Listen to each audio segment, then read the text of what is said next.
आप देख रहे हैं एचके न्यूज़ और मैं हूं आपके साथ आकाशदीप। आगरा में मरीजों की मौत पर जांच शुरू हो गई है। प्रमुख सचिव आलोक कुमार इस मामले की जांच कर रहे हैं। एसएन मेडिकल कॉलेज में स्टाफ के पॉजिटिव होने के बाद भी जांच शुरू नहीं हुई थी, जिसका कारण था कि आज जांच शुरू कर दी गई है। प्रमुख सचिव आलोक कुमार ने अधिकारियों के साथ बैठक कर कोरोना वायरस से बचाव के लिए 3 मुख्य बिंदुओं पर चर्चा की।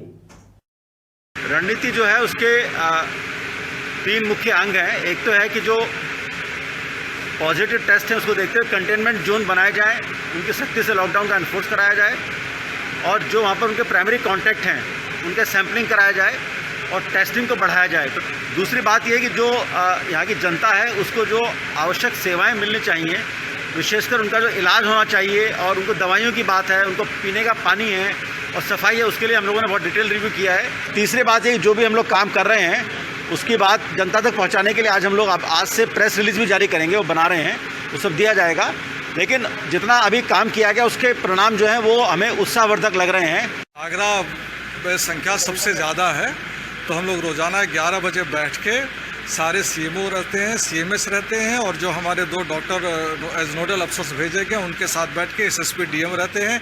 एक एक केस हम लोग एनालाइज करते हैं कि उनका सोर्स क्या है, उनके बैकवर्ड लिंकेजेस क्या है और उसके साथ पब्लिक डिस्ट्रीब्यूशन सिस्टम की बात करते हैं कि सबको खाना पहुंच रहा है, राशन सबको टाइम पे पहुंच रहा है, नहीं पहुंच रहा है। कानपुर में कोरोना पॉजिटिव के परिवारों को आइसोलेट के लिए लेने गई स्वास्थ्य विभाग की टीम पर पथराव किया गया। पथराव कर रहे लोगों को उग्र होते देखकर पुलिस ने लाठीचार्ज कर दिया, जिसके बाद इलाके में भारी पुलिस बल भी तैनात कर दिया गया है। आपको बता दें कि ये वही इलाका है कि जहां इसे पहले ही हॉटस्पॉट घोषित कर दिया गया था। देखिए, यहाँ पर अभी पूरी शांति है। ये लगभग 2 घंटे पहले का मामला है। इसमें कोरोना पॉजिटिव एक केस था, उसके फैमिली मेंबर्स को जो हाई रिस्क कॉन्टैक्टीज होते हैं उनको आइसोलेट करने के लिए पुलिस टीम गई थी और पुलिस टीम ने उन सबको लेकर के ये लोग उनको क्वारंटाइन में डाल दिया था। उसके बाद जो वहाँ पर टीम थी तो ये लोग पीछे के कुछ नई उम्र के लड़के आए, उन लोगों ने इनके पुलिस टीम का इस बात का विरोध कर रहे थे कि इनको क्वारंटाइन में फैमिली मेम्बर्स को ना ले जाया जाए। उस पर उनसे बातचीत हुई, उस पर इन लोगों ने पथराव किया। पथराव के उस पर फिर वहाँ से करके चले गए। पूरे देश में लॉकडाउन के चलते शराब की बिक्री भी पूरी तरह से बंद हो गई थी। ऐसे में उत्तर प्रदेश उसके गाजियाबाद में एक अनोखा मामला सामने आया है, जहां पर क्राइम ब्रांच और कविनगर पुलिस ने एक यूपी पुलिस के कांस्टेबल सहित 6 लोगों को गिरफ्तार किया है, जिनके पास से तकरीबन 134 शराब की पेटियां बरामद हुई है। ऐसे में उत्तर प्रदेश पुलिस भी सवालों के घेरे में नजर आती है।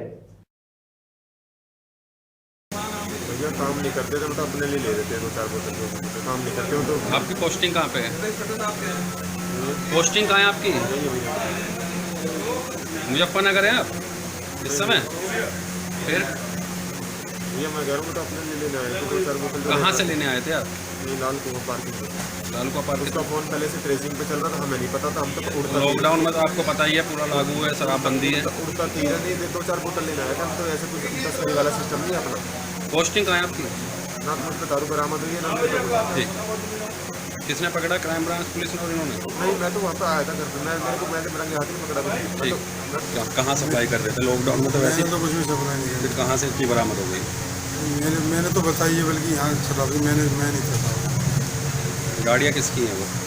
गाड़ी हमारी किसी की नहीं। कोरोना संक्रमित महामारी के चलते पूरे देश में लॉकडाउन है। इस लॉकडाउन के चलते सबसे ज्यादा दिक्कत उन दिहाड़ी मजदूरों को आ रही है जो रोज कमाकर खाते हैं और रोज कमाकर अपना जीवन चलाते हैं। जब लॉकडाउन शुरू हुआ था तो हजारों दिहाड़ी मजदूर अपने गांव पैदल ही निकल पड़े थे। नजारा हम सब आप देख चुके हैं, लेकिन उसके बाद भी पलायन पर रोक लगा दी गई थी। लेकिन जैसे जैसे लॉकडाउन बढ़ा उसी दौरान दिहाड़ी मजदूरों की परेशानियां भी बढ़ती जा रही थी और अब एक बार फिर ये दिहाड़ी मजदूर पलायन को मजबूर है।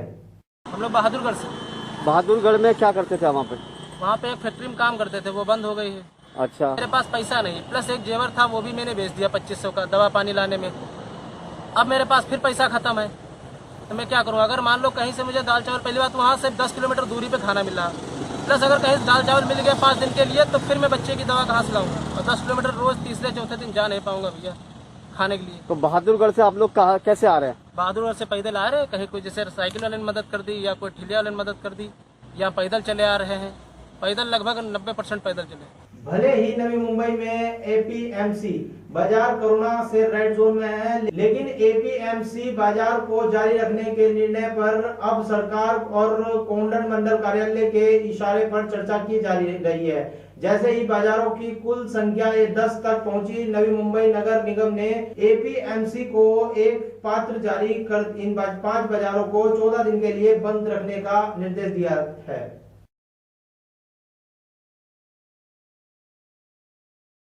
सोनभद्र जिले में शक्ति नगर थाना क्षेत्र के अंतर्गत रिहंद बांध कोटा बोट पॉइंट एनटीपीसी के चैनल के पास एक युवक का संदिग्ध परिस्थितियों में शव मिलने से आसपास के क्षेत्रों में हड़कंप मच गया है। शोर सुनकर आसपास के सैकड़ों की संख्या में लोग इकट्ठा हो गए।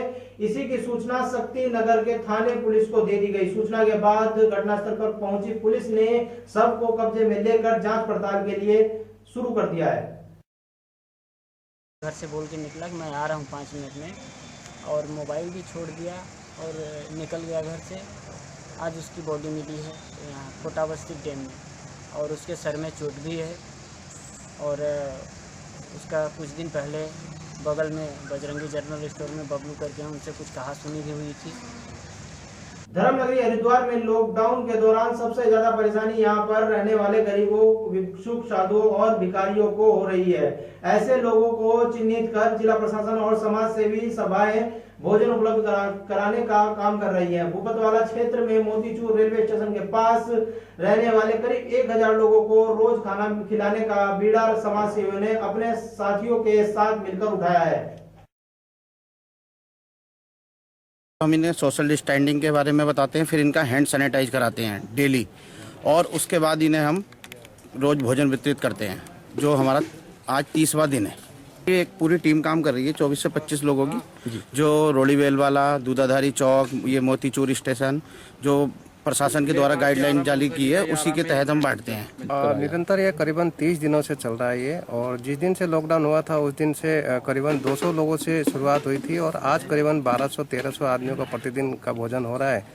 और इस पे कोई किसी तरह का वो भी नहीं लिया जा रहा, किसी से दान या चंदा कहें तो ये अपने आप अपने ही टीम मिलकर के 10-12 लोगों का ये स्वयं के खर्चों से हम ये लगभग 30 दिन के आसपास हो गए हैं जी, और पूरे प्रशासन की गाइडलाइन के अनुरूप हम आज जैसे आपको प्रतीत हो रहा है जी, पूरा इनको सैनिटाइज कराते हैं। पहले हम मास्क भी देते हैं, और इनको सोशल डिस्टेंस का सबसे सर्वप्रथम जो है, इनको सोशल डिस्टेंस के अनुरूप हम बैठा के भोजन कराते आ रहे हैं। तो कोई घर बाहर नहीं है, ये हरिद्वार में रहते, रोज का मांगना बेचारों का रोज का खाना है, निस्वार्थित लोग हैं, तो इसलिए ये यहीं इकट्ठा हो पाते हैं। रामनगरी अयोध्या के प्रमुख सरकारी कार्यालयों में प्रवेश करने वाले लोगों के जूते भी सैनिटाइज होने लगे हैं। नगर निगम इसकी योजना बना चुका है। इस नई व्यवस्था से कोविड-19 के संक्रमण को दूर किया जा सकता है। अयोध्या नगर निगम का कहना है कि कार्यालय में प्रवेश करने वाले सफाई कर्मियों को सैनिटाइज करने की व्यवस्था पहले ही की जा चुकी थी, लेकिन जूते सैनिटाइज नहीं किए जा रहे थे, जिसके चलते कोविड-19 संक्रमण से बचाव को लेकर यह कदम उठाया गया है। हमारे जो सफाई कर्मचारी थे, जो घर घर जाके कूड़ा उठा रहे हैं, गलियों को साफ कर रहे हैं, उनको सैनिटाइज करने की हम लोगों ने व्यवस्था कर रखी थी, लेकिन उनके जूते सैनिटाइज नहीं हो पा रहे थे, तो उनके जूतों को सैनिटाइज करने के लिए ये व्यवस्था की गई है। ये बड़ी आसान सी व्यवस्था है। एक छोटा सा प्लेटफॉर्म बना के उस पर फोम का 1.5 इंच का फोम रख दिया जाता है, और सोडियम हाइपोक्लोराइड का घोल उस पर दिन में 2-3 बार डाल दिया जाता है। कोई भी व्यक्ति, चाहे वो हमारा कर्मचारी हो या नगर निगम ऑफिस में आ रहा हो या आम जनता हो, उस पर 10 से 15 सेकंड 20 सेकंड के लिए खड़ी हो जाती है, तो वो उनका जूता अपने आप सैनिटाइज हो जाता है। वैश्विक महामारी कोरोना के लगातार बढ़ रहे संक्रमण के बीच हरिद्वार रेलवे स्टेशन परिसर में रह रहे लोगों की स्क्रीनिंग कराई गई है। इंडिया मेडिकल एसोसिएशन की हरिद्वार इकाई और जीआरपी के प्रयासों से हरिद्वार रेलवे स्टेशन पर लगाए गए इस मेडिकल कैंप में स्टेशन परिसर में अवैध रूप से रह रहे घूमते हुए लोगों को स्वास्थ्य की जांच की गई और उन्हें निःशुल्क दवाइयां भी प्रदान की गई। आयोजन तो बहुत सारे होने चाहिए, जहाँ जहाँ भी इस तरह के गैदरिंग है, जैसे बहुत सारे लोगों ने मुझसे यहाँ कहा कि हमें आप घर भिजवा दीजिए, तो बहुत सारे लोग 1-1.5 महीने से बाहर ही पड़े हैं।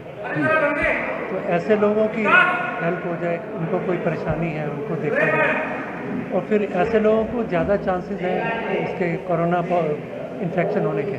ये बेसिकली सीनियर ऑफिसर्स के इंस्ट्रक्शंस पर हम लोगों ने डिसीजन लिया कि यहाँ पर जनरली खाना तो लोगों को मिल रहा है, टाइम टू टाइम गवर्नमेंट भी दे रही है और एनजीओज भी इसमें आगे आए, और साथ में इन लोगों के मेडिकल चेकअप के लिए थोड़ी सी प्रॉब्लम हो रही थी। तो ये प्रिवेंटिव मेडिकल चेकअप जो हमारा रेलवे स्टेशन का स्टाफ है, बेसिकली इसमें क्लीनिंग हेल्थ सर्विसेज वाले हैं, और साथ में जो आसपास के लोग हैं जो कि जिनको टाइम से मेडिकल एड नहीं मिल पा रहा था, उनके लिए एक IMA के सहयोग से हम लोगों ने कैंप लगाया है, जिसमें 8 डिफरेंट स्पेशलिस्ट डॉक्टर्स हैं, और यहाँ पर जैसा कि आप देख सकते हैं मेडिसिन वगैरह भी यहाँ पर फ्री डिस्ट्रीब्यूट हो रही हैं। खबरों में फिलहाल इतना ही। मुझे दीजिए इजाजत। देश और दुनिया की तमाम छोटी बड़ी खबरें देखने के लिए बने रहिए हमारे साथ, देखते रहिए न्यूज़। नमस्कार।